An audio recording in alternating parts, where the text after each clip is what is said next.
السلام علیکم ورحمۃ اللہ وبرکاتہ۔ معزز ناظرین، آپ دیکھ رہے ہیں ہمارا چینل النور حکمت و کتابت، اور میں ہوں آپ کا میزبان حکیم و مفتی محمد نور اللہ۔ معزز ناظرین، آج میں پھر آپ کے سامنے فقہی پہلی لے کے حاضر ہوا ہوں۔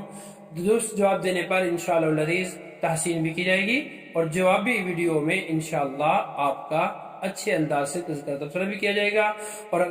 اور وہ فقہی پہلی یہ ہے کہ وہ کون سی بے ہے کہ جو مالک خود کرے تو ناجائز ہو، اگر اس کا کوئی قائم مقام کرے تو وہ جائز ہو؟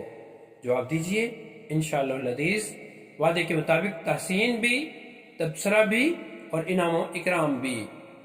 اگر آپ کو ہماری ویڈیو پسند آئے تو ہمارے چینل کو سبسکرائب بھی کر دیجئے اور بیل آئیکن پریس کر دیجئے، تاکہ نئی نئی ویڈیوز کے نوٹیفیکیشن آپ تک پہنچتے رہیں، اور اسے لائک اور شیئر بھی کیجئے تاکہ آپ بھی ہمارے ساتھ